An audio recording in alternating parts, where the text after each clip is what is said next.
오늘 신앙을 떠나면 삶이 파괴됩니다 라는 제목으로 함께 말씀 나누겠습니다. 창세기 37장부터 마지막 장 50장까지는 요셉의 이야기로 가득 채워져 있죠. 그런데 생뚱맞게도 요 38장만은 유다의 이야기가 끼어 들어와 있습니다. 요셉의 이야기 속에 유다의 이야기가 뜬금없이 그 자리를 차지하고 있다는 거죠. 이유가 뭘까요? 우리는 37장에서 형제들이 동생 요셉을 팔아 넘긴 사건을 우리가 목도했습니다. 그러면서도 한편에서 형제들의 마음에 우리가 약간의 동정은 갑니다. 왜냐하면 그의 아버지가 편애했기 때문에 그런 분노의 마음, 억울한 마음이 눌리고 압력을 받아서 터져버린 것이 바로 37장의 사건이라고 보기 때문에 그렇습니다. 특히나 38장에 나오는 이 유다는 아마도 스스로를 가리켜 피해자라고 그렇게 생각했을 겁니다. 저 동생 때문에 아버지께 받아야 할 사랑을 내가 못 받고 내 사랑을 저놈한테 다 뺏기고 억울하게 차별을 당해야 하고 그것은 나의 고통이다. 아마 그런 마음이 그에게 많이 들었을지 모릅니다. 그러하기에 37장의 사건이 날 수밖에 없었다. 이렇게 유다의 입장에서 항변할 수 있을 것 같다는 말이죠. 그런데 오늘 38장은 유다가 그런 항변을 할 자격이 없는 존재라는 사실을 우리에게 보여주고 있습니다. 그는 스스로를 아버지의 차별 피해자라고 생각했지만 사실은 그의 가족의 불행을 돌보지 않는 그 역시 가해자였다라는 것이 오늘 38장에 그대로 드러나고 있는 말씀이죠. 38장 1절은 이렇게 시작합니다. 그 후에 이렇게 시작합니다. 앞에 나오는 이야기와 이어지고 있는 사건이 이어지고 있음을 우리가 알 수 있죠. 그 후에 무엇의 후일까요? 그건 37장에 나오는 요셉을 팔아 넘긴 사건 그 이후일 겁니다. 그의 아버지의 오열을 보면서 마음이 굉장히 불편했을 겁니다. 그런 억하심정을 가지고서 동생을 팔아 넘기기는 했지만 이 일로 인해서 아버지가 처절하게 울고 계신 모습은, 오열하는 그 모습은 아무리 마음에 불편함이 있었다 할지라도 그 모습은 자식으로서 참아보기 힘겨운 아마 그런 모습이었을 겁니다. 자신이 저지른 죄에 대한 죄책감이 아마 많이 들었을 거라고 생각합니다. 그러면서도 속으로는 아마 이렇게 울면서 항변하겠죠. 이 모든 일은 다 아버지 때문입니다. 아버지 때문에 이런 일이 벌어졌습니다. 그러면서 아마 울며 속으로 소리쳤을지 모르죠. 그러나 그 편치 않은 속 때문에 그는 아버지와 함께 그 집에 머무는 것이 굉장히 힘겨웠는지 모르겠습니다. 오늘 말씀해 보면 자기 형제들로부터 떠나 내려갔더라 이렇게 이야기를 하죠. 형제들로부터 왜 떠나갔을까요? 아버지 집에서 왜 내려갔을까요? 아마도 그런 아버지의 고통스러워하고 아파하는, 그리고 그것이 자기의 죄책감을 짓누르기 때문에 그 아픔 속에서 아마 떠내려간 게 아닌가 싶습니다. 사실 그런 아픔은 회개를 해야 되는 순간 아닙니까? 회개를 해야 되는 순간에 그는 도망을 치고 있는 모습을 38장이 보여주죠. 마음의 아픔을 느끼는 건 하나님께서 우리로 하여금 회개하라고 주시는 사인 아니겠습니까? 왜 아픕니까? 왜 고통스럽습니까? 자기 죄 때문이죠. 자기의 허물지고 과도한 자기 행위 때문에 아버지가 이렇게도 고통스러운, 노년의 아버지가 이렇게도 고통스러워하는 모습을 보며 마음에 큰 아픔이 있었을 겁니다. 그러면 회개했어야죠. 그런데 그는 회개가 아니라 아픔 때문에 도망가고 있는 모습을 보여줍니다. 그는 마음을 완악하게 하여서 끝까지 버팅기고 있는 모습을 본다는 거죠. 그 결과가 떠나는 거였습니다.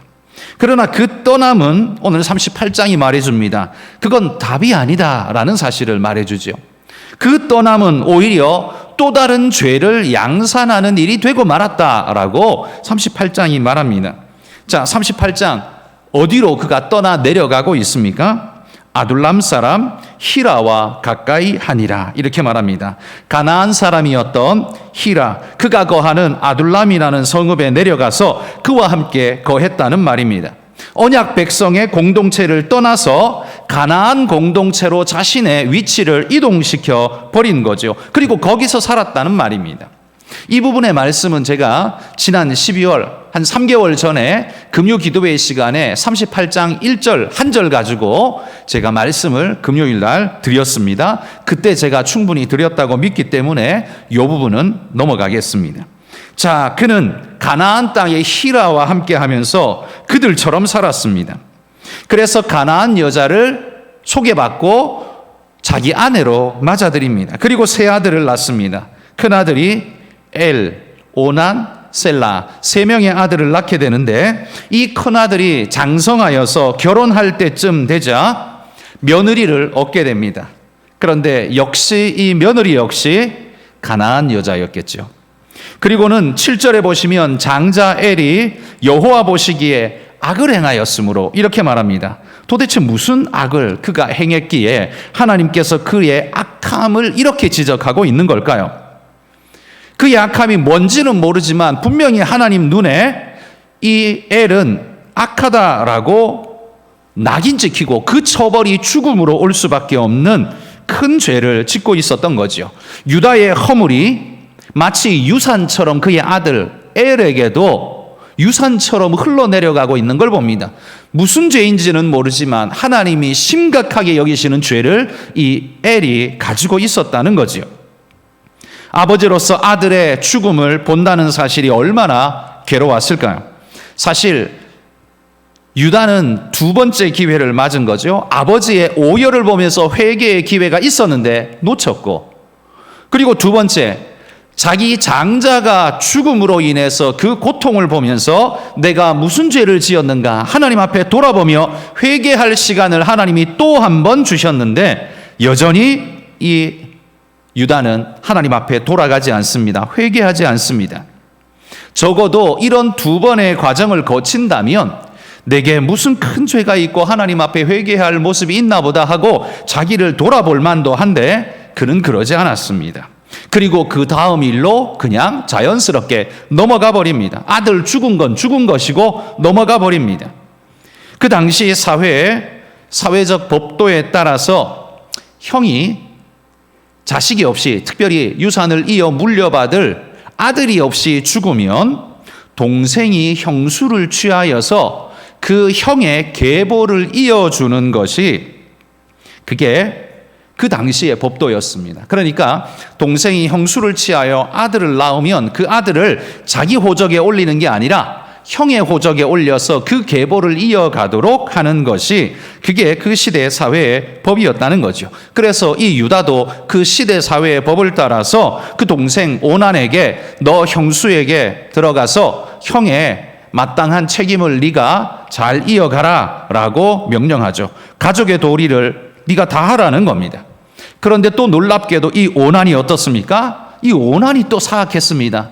둘째 아들도 사악했습니다. 생각하는 것이 아버지를 닮아서 철저히 자기중심적이고 이기적이었습니다. 9절에 한번 보십시오. 9절에 보시면 자기의 것이 되지 않을 줄 알므로 이렇게 말합니다. 자기가 아들을 낳아봐야 이건 내 아들 되는 게 아니고 오히려 내 재산 뺏어가는 존재밖에 안 된다라고 생각하고 이 책임을 지기를 그는 거부하였습니다. 그렇게 거부하면 아예 형수를 맞이하지 않아야 되지 않습니까? 그런데 어떻게 해요? 형수에게 들어가기는 하는데 땅에 설정함으로 형수에게 책임을 다하지는 않습니다. 이게 무슨 일입니까? 그러니까 자식을 못 낳게 하겠다는 거죠. 그는 형제로서의 책임을 다한 것이 아니라 한마디로 말해서 형수를 농락한 일이 되고 마는 거죠. 이건 책임을 다한 게 아닙니다. 아주 사악한 짓을 저지른 게 된 거죠. 여러분, 이 오난은 또 왜 이렇게 했을까요? 왜 이런 짓을 저지를까요? 이 오난 역시 계산이 빨랐던 것 같습니다. 그의 형제가 셋이지 않습니까? 형이 죽었고 자기가 있고 동생 막내가 있습니다. 셋이 있는데 그중에 형이 죽어버렸습니다. 그러면 이제 형제는 둘인데 형제가 둘이면 그 당시 유산법으로 장자는 다른 형제의 두 몫을 받게 되어 있습니다. 언제나 두 몫을 받기 때문에 자식이 둘이면 계산하기 편하게 여기 플러스 1 하시면 됩니다. 플러스 1 해가지고 아버지의 재산을 3명이 되니까 3등분을 한 다음에 장자는 두 몫을 가져가고 막내는 한 몫을 가져가면 됩니다. 그러면 3분의 2를 자기가 가져가니까 적어도 아버지 재산의 한 75% 정도는 자기게 됩니다. 그렇죠? 되게 66%, 7% 정도는 자기게 됩니다. 되게 많은 퍼센티지를 얻을 수 있는 거죠. 그런데 만약에 자신이 형수에게 들어가서 아들을 낳아서 그 형의 계보에 올리게 되면 이 장자의 돌아갈 몫이 자기한테 오는 게 아니라 이 아들한테 가는 거죠. 형수한테 가는 겁니다. 이 아들이 있으니까 아들에게로 가면 어떻게 해요? 아들이 셋이 있는 꼴이 다시 돼버린 거죠. 그러면 형의 몫이 이 아들에게로 가고 자기는 여전히 둘째가 되고, 그러면 두 몫은 자기가 낳은 그러나 자기 족보에 올라오지 못하는 그 아들에게로 돌아가고, 자기는 한 몫이 돌아오는데 결국 세 명의 아들이면 플러스 1 해서 4등분을 해서 두 몫은 낳은 아들, 그러니까 형수의 아들에게로 가고 자기는 4분의 1이 돌아오는 거예요. 25%만 돌아오는 겁니다. 원래 몇 프로였습니까? 66%, 67%가 자기 몫이었습니다. 그런데 25%만 자기한테 돌아오니까 거의 3분의 1 토막 가깝게 나버린 거죠. 그러니까 자기에게 돌아올 몫이 거의 3분의 1 토막 정도 나버리게 되면 어떻게 해요? 재산상 손해가 이만저만이 아닌 거죠. 아버지의 유산이, 나한테로 와야 될 유산이 그만큼 사라진 겁니다. 생각해 보십시오. 아버지 재산이 10억쯤 있는데 내가 원래 한 7억을 받아야 되는데 내가 이거 자식을 낳고 뭐 이렇게 저렇게 순리대로 가다 보면 어떻게 해요? 2억 5천 밖에 못 받는 거예요. 7억이 2억 5천 돼버리는 겁니다. 그러니 계산해 보니까 이게 자기한테 너무 불리하거든요. 그래서 자식을 낳지 않는 겁니다. 그러나 형수를 취하기는 취하는 거죠. 그러니 이 모습이 얼마나 사악한 짓이냐는 거죠. 형수를 거의 농락하고 있는 모습을 보게 되는 겁니다. 그러니 하나님이 10절에 보십시오. 하나님이 이 사건을 어떻게 보셨다고요? 여호와 보시기에 악함으로, 이렇게 말합니다. 그가 하나님 앞에 여전히 악함을 드러냅니다. 악한 행실을 지금 하고 있지만 지금만 악합니까? 아니요. 이미 그 마음에 악을 계속 품고 산 존재이기 때문에 이런 계산이, 악한 계산이 빠르게 돌아갔고 그것이 삶의 열매로 이렇게 나타난 거죠. 그러자 하나님이 그를 심판하셨습니다. 그도 죽었습니다. 둘째 아들마저 죽습니다. 그러니 유다의 마음이 얼마나 조급해졌겠습니까? 아들 셋인데 그 중에 둘이나 죽어버리고 막내 아들 하나 남았습니다. 법에 따르면 이 막내 아들도 어떻게 해요? 형수한테로 들어가야 되는 거예요. 이게 그냥 순차적인 법입니다. 그런데 유다는 어떻게 이야기합니까? 아직 막내가 어리니, 아직 장가갈 그런 때도 아니고 아직 책임을 다할 만한 그런 때가 아니니 너는 11절에 보면 수절하고 내 아버지 집에 가서 머물러 기다려라. 내 아들 셀라가 장성할 때까지 기다려라. 이렇게 말합니다. 친정으로 돌려보낸 거죠. 거의 떠나가는 이 며느리는 거의 유배 보내지는 마음으로 아마 보내졌을 겁니다. 아마 유다의 마음엔 이런 마음이 들었겠죠. 내 아들 둘이나 잡아먹은 저 며느리 저거 빨리 쫓아보내야 돼. 이런 생각했는지 모르죠. 그런데 12절에 보십시오. 이런 일이 있고 얼마간의 시간이 지났습니다. 그리고 유다의 아내가 죽었습니다.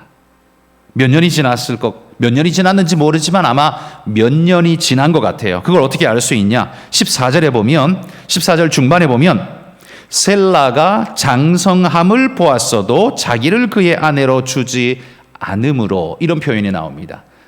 처음에 며느리를 돌려보낼 때 내 아들이 아직 장성하지 아니하였기 때문에 가서 기다리라라고 했어요. 그런데 이 셀라가 이제 다 장성했는데도 불구하고 내게 이 기회를 주지 않는다, 이 상황인 거죠. 그러니까 벌써 몇 년이 지났다는 소리인 거죠. 아내의 죽음으로 인해서 유다는 아마 허한 마음이 많이 들었을 겁니다. 12절에 보면 유다가 위로를 받은 후에, 이렇게 말합니다. 유다가 위로를 받은 후에 누구한테 위로받았을까요? 이건 누구한테 개인적으로 위로받았다는 소리가 아니라요, 장례식에 애도 기간을 다 보낸 후에 이 말입니다. 예식적 의미인데 애도 기간을 다 지난 후에 장례 예식을 끝낸 후에 이 말입니다. 그리고 어디로 가요? 딥나로 내려갔습니다. 딥나로 내려갔는데 그 소식을 전해드는 며느리가 과부의 옷을 벗고 창기의 옷을 갈아입고 그 길목에 앉아서 시아버지를 기다리고 있습니다. 그런데 그를 만난 유다는 어떻게 합니까? 곧장 그에게로 들어가 왜? 창기인 줄 알고 자기가 아내를 떠나보내고 난 다음에 창기인 줄 알고 그에게 들어갔다는 거예요. 위로받은 지 얼마 됐다고, 다시 말해서 장례식 치른 지 얼마 됐다고, 얼마 되지 않았습니다. 그런데 곧장 자신의 정욕을 채우기 위해서 이런 일을 벌이고 있는 이 모습이 유다가 진심으로 그의 아내를 애도한 모습은 아니지 않는가? 도대체 이 사람은 마음속에 무슨 생각을 하고 살아가는가? 정말 유다, 이런 사람에게 메시아가 오셨다라는 것, 이런 유다의 후손에서 메시아가 오셨다는 게 오히려 수치스러울 만큼이나 유다의 모습은 굉장히 놀라울 뿐입니다. 이 사람 유다에게서 신앙적 모습이란 눈을 씻고 찾아보려 해도 보이지가 않습니다. 이건 야곱에게서 배웠을까요? 이 유다는? 이 유다의 이런 모습을 야곱한테서 배웠을까요? 자, 어찌되었든 13절에 보시면 며느리 다말이 시아버지 유다가 딥나에 왔다는 소식을 듣고 과부의 옷을 벗고 너울을 뒤집어 쓰고, 이 너울은 그 당시에 기생이 입던 옷이었던 것 같습니다. 근데 이게 뭔가 하면 15절에 보시면 유다의 모습을 창녀라고 말하고 있죠. 그를 보고 창녀로 여겨 이렇게 말합니다. 그 당시 창녀들의 모습이 이런 너울을 쓰고 이렇게 있었다라는 이야기죠. 그런데 여기 창녀라는 단어가 그냥 우리가 생각하는 단순히 몸 파는 여자 그 수준의 단순한 창녀가 아닙니다. 여기 쓰인 창녀라는 이 단어가 히브리어로 크데샤라는 단어인데, 이 단어는 누구한테도 쓰였냐 하면요, 이방 성전의 여제사장, 그들이 뭐 했습니까? 이방 성전에 있으면서 제사 드리러 오는 남자들과 성적인 관계를 맺고 그 관계를 통해서 하늘에 비를 내리고 윤택하게 한다라고 믿었던 그 이방 신의 제사장, 말이 좋아 제사장이지 창녀짓을 하는 그런 존재들입니다. 그들은 너울을 쓰고 그렇게 사람들을 맞아들였다는 거죠. 이방 신전에 가면 이런 너울을 쓰고 찾아오는 남자들을 맞이해서 동침하는 것으로 제사 의식이 집행되는 여사제, 그들을 이름하여 크데샤라고 불렀다는 겁니다. 똑같이 15절에 이 며느리가 그런 크데샤로 보여졌다라는 거죠. 그러니까 유다는 이 여인을 그냥 우리가 생각하는 창녀이든지 아니면 이방 신전의 제사장이지 상관없습니다. 그냥 무조건 들어가고 있는 모습을 봅니다. 그러니 이 유다의 개념 자체가 그의 개념 속에서, 태도와 삶의 자세 속에서 도대체 하나님을 믿는, 하나님을 의지하고 신뢰하는 이 아브라함의 손자, 이 아브라함의 이 증손자가 맞아? 라고 말할 만한 인물이잖아요. 게다가 14절에 보시면요, 다말이 너울을 뒤집어 쓰고 어디에 있었냐 하면 에나임 문에 앉으니 이렇게 표현합니다. 에나임 문에 앉았다. 그러니까 지금 유다가 에나임 문으로 통해서 이제 들어왔다라는 거죠. 그 앞에 앉아 있었다는 겁니다. 그런데 이 에나임이라는 단어가 뭐냐 하면, 뜻이 뭐냐 하면 눈이 많은, 이런 뜻입니다. 눈이 많은, 왜 눈이 많은 이런 이름을 가지고 있을까요? 이게 왜 문으로 되어 있냐 하면 이게 이방 신상 같은 겁니다. 문에 이방 신상 같은 것이 형상화되어 있는 건데, 눈이 많다는 건 모든 걸 본다는 소리죠. 속속들이 본다는 겁니다. 이게 신의 특징을 형상화시켜서 나타내는 이방 신의 신상 같은 의미인데, 그게 문에, 그 마을의 문에 떡하니 서 있다는 것, 이 마을 자체가 우상에 완전히 사로잡힌 마을이고, 그리고 이 문 앞에 앉아 있다는 건 이 여인이야말로 말 그대로 크데샤, 이방 제사장, 이 음녀 같은 제사장의 모습을 하고 있었다라는 걸 보여주는 거지요. 그러니까 다말이 너울을 쓴 것은 이방 신전에 성전 창기의 모습을 한 것이고, 유다는 그런 줄 알면서도 그에게 들어갔다라는 이야기입니다. 여러분, 이게 뭘 말할까요? 유다는 그게 이방 신전의 여자이든 말든 상관하지 않았다는 소리죠. 그러니까 그가 누구를 만나든 무엇을 하든 신앙적인 마음에 그 어떤 마음도, 양심의 찔림도 하나님 앞에서 그 마음에 거리낌도 없는 그런 존재였다라는 말입니다. 그냥 아내를 잃은 자신의 슬픔에 취해서 나는 위로가 필요해 그러면서 그런 육적인 위로를 추구하고 있는 존재일 뿐이라는 걸 이 모습이 우리에게 보여준다는 말이죠. 그러나 여러분, 오늘 이 38장에서 진짜 위로받아야 할 사람이 누굽니까? 다말입니다. 다말이 남편을 죽였습니까? 아니요. 남편이 자기 죄로 인해 하나님 앞에 죽임당했습니다. 그러니까 자기 죄 때문에 죽은 거예요. 그러면 그 생과부가 되어버린 이 며느리는 불쌍한 여인 아닙니까? 그런데 둘째 아들 역시 이 불쌍한 며느리를 이용해 먹기만 하고 자기 책임을 하지 않고, 그리고 그 시아버지는 그 며느리를 그냥 쫓아내버리는 이런 한 번, 두 번, 세 번 아픔을 당하는 그런 여인이라는 말이에요. 그러니까 누가 위로가 필요하냐? 이 여인이었다. 그런데 정작 위로를 누가 받으려고 혈안이 되어 있냐? 유다가 받으려고 혈안이 되어 있다. 그런데 그는 이 위로를 도대체 어떤 식으로 추구하는가? 이방식 그대로, 육정 그대로, 하나님과 상관없이 이런 모습을 그는 완전히 보여주는 겁니다. 사실 정작 여러분 12절에 우리가 읽었잖아요. 유다는 위로를 받은 후에 딥나로 내려왔지 않습니까? 그럼 위로를 받은 사람 아니에요. 다말은 아직 안 받았습니다. 그러면 정작 받아야 할 다말에게 위로를 줘야 하는데 그게 아니라 위로 받은 그가 오히려 자신의 끝없는 욕구를 위로라는 이름으로 계속 채워가고 있는 그의 모습을 본다는 거죠. 여러분, 이 시아버지 유다는 다말을 기억하고 있었을까요? 쫓아낸 지 벌써 몇 년이 지나고 난 다음에 불러들일 마음이 전혀 없었기 때문에 아마 보내는 순간 그냥 바로 잊었을 겁니다.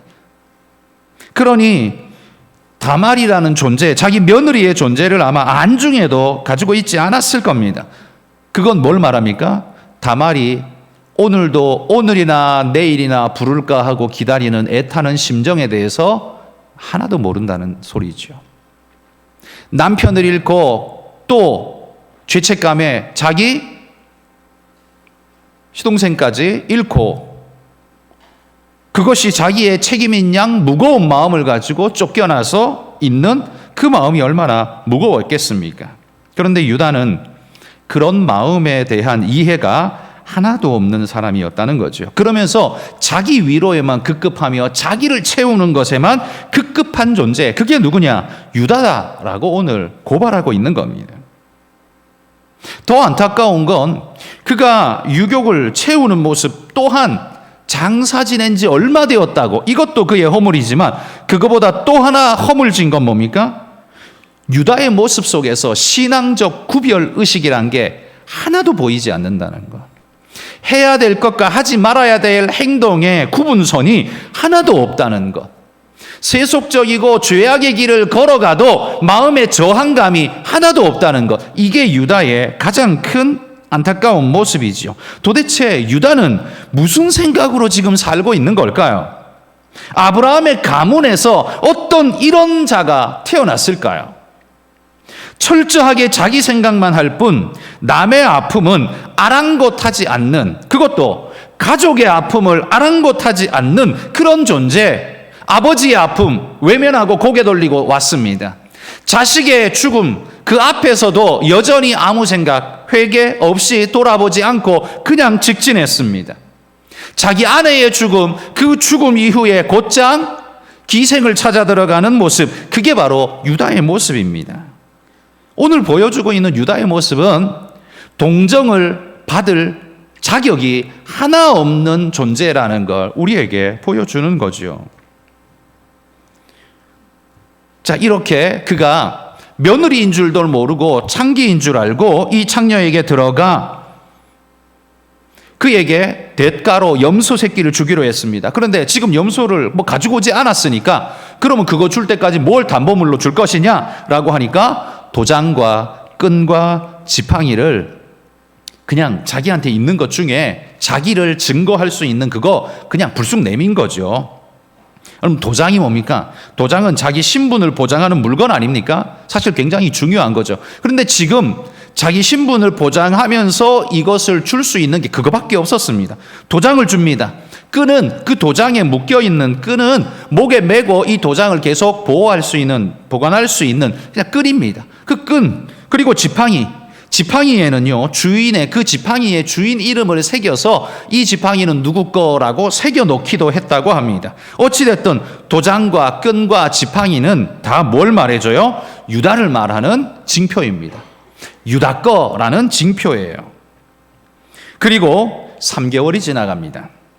3개월이 지난 후에 며느리 다말이 임신했다는 소식이 들려오게 됩니다. 여러분, 3개월이면 별로 티가 안 나는 때 아닙니까? 어떻게 알았을까요? 옛날 우리나라도 조선시대 한복 입으면 웬만큼 나와도 티도 안 나잖아요. 한복 입으면.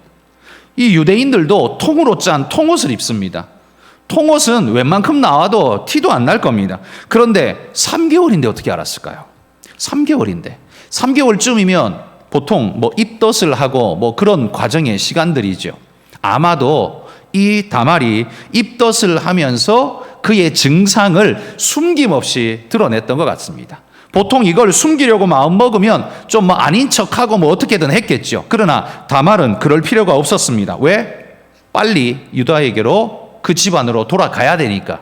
숨길 필요 없이 그냥 대놓고 그냥 자기의 표현을 다 해버린 거죠. 빨리 알리고 이것이 유다의 귀에 들어가야 된다. 빨리빨리 이 소식이 전해져야 한다라고 한 거죠. 이 소식이 유다에게 전해집니다. 유다는 다말에 대해서 관심 1도 없었는데 까맣게 잊고 몇 년을 지냈는데 이 소식이 그의 귀에 들려오자 성경에 보면 불같이 화를 냈다고 말합니다. 24절에 보십시오.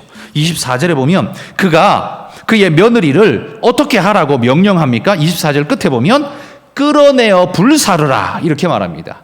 끔찍한 형벌을 명하고 있습니다.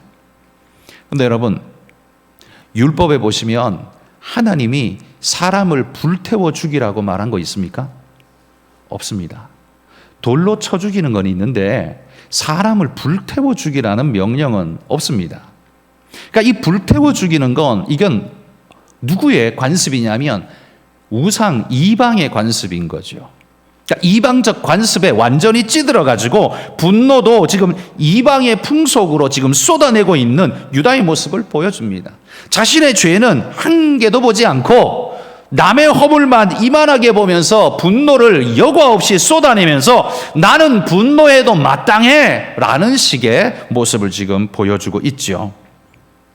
여러분, 불태우라는 말은 그의 분노를 보여줍니다.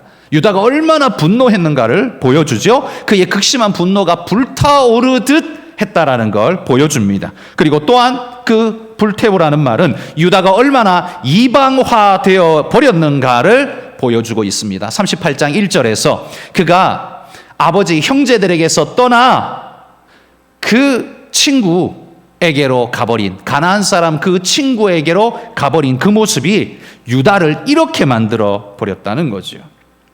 자기 죄는 보지 못하고 남의 죄에 대해서만 극대노를 하고 있는 유다야말로 내로남불의 화신 같아 보입니다. 그리고 그는 또 뭐라고 말합니까? 뭐라고 말했습니까? 11절에 이렇게 말했었어요. 11절에 보시면 며느리를 친정에 보내면서 이렇게 명했습니다. 수절하고 있으라 이렇게 말했습니다. 여러분, 수절하는 게 뭡니까? 네가 정절을 지키고 대기하고 있으라는 거죠. 깨끗하고 정결하게 그렇게 기다리고 있으라고 명했습니다.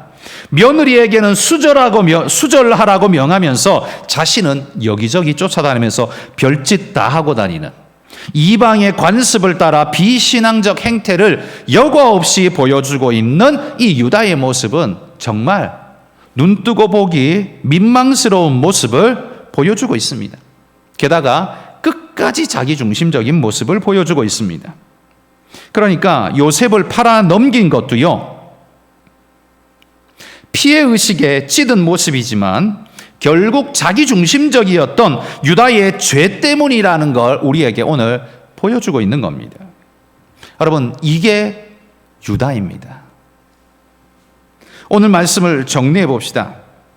저는 이 유다를 보며 몇 가지 우리가 교훈을 받아야 할 몇 가지 사실이 있습니다. 간단하게만 정리합니다. 첫 번째는요, 여러분, 신앙의 길을 버리면 사람이 이처럼 추해지고 무너진다는 사실을 유념해야 합니다. 여러분, 오늘 제가 한 설교의 제목이 뭡니까? 설교에 보면 신앙을 떠나면 삶이 파괴됩니다 라고 했습니다. 유다의 모습이 딱 그것 아닙니까? 신앙을 떠났더니만 어떤 일이 벌어져요? 삶이 완전히 파괴되었습니다. 삶이 파괴된다는 말이 굶어 죽는다는 말은 아닙니다. 가난해진다는 말은 아닙니다. 가난하지 않을 수 있지만 가난하지 않다고 해서 삶이 온전한 건 아닙니다. 파괴되어 버린 이 유다의 모습을 보십시오. 가장 비참한 모습으로 정말 아브라함 보기에 민망스럽고 민망스러울 만한 모습을 하고 있는 것을 보게 됩니다. 여러분, 우리가 신앙의 고속도로에서 벗어나면 인생의 울퉁불퉁한 무질서의 길에 빠지고 늪에 빠지게 된다는 사실을 기억해야 합니다. 그리 가면 빠를 것 같고 유익이 있을 것 같고 쾌락이 있을 것 같고 좋을 것 같지만 그 하나님의 고속도로를 벗어나는 순간 어떻게 해요? 인생 전체가 엉망진창이 된다는 말입니다. 신앙 떠나고 끝까지 잘 되는 사람 봤습니까? 신앙 떠나도 부자인 사람은 있습니다. 그건 있어요. 그러나 신앙 떠나고 그 인생이 축복된 사람은 없습니다. 돈 많은 걸 축복이라고 생각하신다면 그런 생각을 가지고 있는 사람의 신앙 수준이 굉장히 아주 유치한 신앙의 수준을 가지고 있다는 걸 증명하는 거죠. 돈 많다고 행복합니까? 돈 많다고 괜찮은 겁니까? 아닙니다. 그의 인생이 망가진 겁니다. 그러므로 여러분, 신앙의 길을 떠나지 말고 끝까지 신앙의 길을 걸어가시는 분들이 되시기를 소망합니다. 그게 우리의 모습이어야 한다는 거죠. 오늘 유다를 보십시오. 이렇게 파렴치하고 이렇게 뻔뻔스럽고 이렇게 이기적인 존재가 메시아의 조상이 되다니요. 말도 안 되는 이야기죠. 그런데 하나님이 그 일을 했어요. 정말 대단하신 하나님입니다. 이거 보면 정말 속이 불이 끓지만 그러나 또 우리를 돌아보면 어떻습니까? 우리가 유다보다 잘난 게 또 뭐가 있습니까? 우리 죄는 숨겨져 있을 뿐이고 유다의 죄는 지금 성경에 드러나 있을 뿐입니다. 그냥 그 차이입니다. 내 죄가 만약에 인터넷에 떠돌고 떡하니 영상까지 떠돈다고 생각해 보십시오. 내가 쓸데없는 소리하며 사람들에게 상처 줬던 거, 거짓말하면서 뒤통수 쳤던 거, 헛짓거리하면서 내가 하나님 앞에 부끄러운 일들을 했던 거, 그게 전부 다 영상에 떠다닌다고 생각해 보십시오. 여러분, 우리가 유다를 탓할 만한 사람이 되지 못한다는 거, 부끄러움, 나는 이만큼은 아니야. 물론 그럴 수는 있겠죠. 그러나 우리도 여전히 그런 존재라는 사실은 부인할 수 없다는 거죠. 그러므로 여러분, 신앙의 길을 버리면 인생이 얼마나 추해지는가를 주목하시기를 바랍니다. 두 번째는요, 자기 아픔을 주장하기보다는 남의 아픔을 위로하는 자가 되시기를 소망합니다. 여기 유다는 다말의 아픔에 대해서 한 번도 생각해 본 적이 없습니다. 그가 위로를 간절히 필요로 할 때에 거들떠보지도 않고 고개를 돌리며 네 아버지 집에 가서 수절하라 라고 떠밀어낸 존재가 유다입니다. 그러나 자신이 힘들 때, 외로울 때, 심심할 때 그때는 어떻습니까? 즉각적으로 반응을 합니다. 그냥 바로바로 행동합니다. 동생도 팔아치우고 자기 부인을 장사 지내고 돌아서서 창녀 찾아다니는 그런 존재입니다. 자기의 뻔뻔한 짓거리에도 불구하고 며느리의 소식이 들려오자 불같이 화를 내면서 불태우라고 이야기하는 그런 뻔뻔스러운 존재, 이기적인 존재, 그게 유다입니다. 여러분, 이게 하나님의 사람이 해야 될 일입니까? 이게 하나님의 사람이 해야 될 일입니까? 우리가 이런 일을 저지르기 때문에 세상 속에서 욕을 먹는 것 아니겠습니까? 세상이 우리를 무엇 가지고 욕하겠습니까?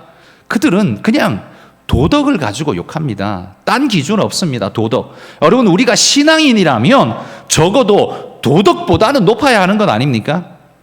기준선, 인간의 그냥 보편의 기준선이라고 말하는 그 기본의 도덕보다는 우리가 높아야 하는데, 문제는 우리가 도덕보다 높지 못해가지고 늘 욕먹으면서 하나님의 영광 다 갉아먹는 일, 뻔뻔스러운 일을 그렇게 하고 있다는 거지요. 뿐만 아니라 자기 아픔만 생각하고 남의 아픔에 대해서는 전혀 생각지 않는, 내가 독한 말을 쏟아내는 건 이유가 있고 네가 나한테 욕하는 건 아주 나쁜 일이야, 이렇게 말하는 내로남불의 전형적인 존재, 이게 유다였습니다. 여러분, 이건 아주 추한 모습이죠. 신앙을 떠난 존재의 가장 추한 모습입니다. 정말 꼴보기 싫은 모습이라고 표현하는 게 맞겠죠. 여러분, 우리가 진짜 그리스도인이라면 자기 아픔에 창념하기보다는 남의 아픔을 더 위로해 줄 수 있는 그런 일꾼이 되시기를 소망합니다. 과부가 호라비 심정 안다는 그런 옛말도 있잖아요. 내가 아프면 아프다고 소리만 지르지 말고 남의 아픔을 한 번 더 먼저 생각해 줄 수 있는, 내가 아프기 때문에, 아파봤기 때문에 아픈 자의 아픔을 이해하고 손을 한번 뻗어서 위로해 줄 수 있는, 여러분, 그런 우리가 될 수 있기를 소망합니다. 마지막 세 번째는요, 불신앙적 삶은 곧 그 집안에 가시와 엉겅퀴가 되어서 그 가족을 휘감아 죽인다는 사실을 꼭 기억하십시오. 가시와 엉겅퀴가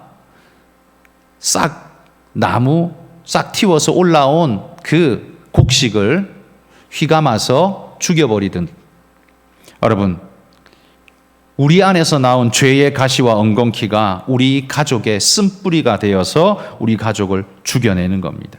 아담의 범죄 이후에 땅은 가시와 엉겅퀴를 내었습니다. 열매를 낸 게 아니라, 열매도 내지만 사실 죽음을 낳는 그런 가시와 엉겅퀴를 냅니다. 생명을 낳는 게 아니라 파괴를 낳았습니다. 이 불신앙적인 유다의 삶은 가족 전체의 가시와 엉겅퀴가 되어서 가족을 파멸로 끌고 가는 그런 존재가 되어버렸다는 겁니다. 가족 전체가 망가졌지 않습니까? 유다 때문입니다. 행복하지 않았습니다. 추했습니다. 부끄러웠습니다. 엉망진창입니다. 여러분, 우리는 어떻게 살아가야 할까요? 자기 아픔만 보고 남의 아픔은 전혀 보지 못하는 그런 자의 결국이 이와 같은 피눈물이라는 사실을 우리가 기억하고, 하나님이 우리에게 아픔을 주실 때 그때가 회개해야 할 기회이고 자신을 돌아봐야 할 기회이고, 잘못 가고 있기 때문에 빨리 돌아오라는 하나님의 사인으로 알고 빨리 돌이킬 수 있기를 바랍니다. 돌이키라는 사인에 돌이키지 않으면 거기에서 뭐가 자라요? 가시와 엉겅퀴가 자라는 겁니다. 가시와 엉겅퀴가 자라서 나뿐만 아니라 우리 가족 전체를 휘감아서 죽음으로 떨어뜨려 버리는, 여러분, 그런 일이 이루어지게 된다는 말입니다. 가족 안에 흐르는 저주, 예전에 정말 끔찍한 가게에 흐르는 저주를 끊으란가 하여튼 그런 책이 하나 있었습니다.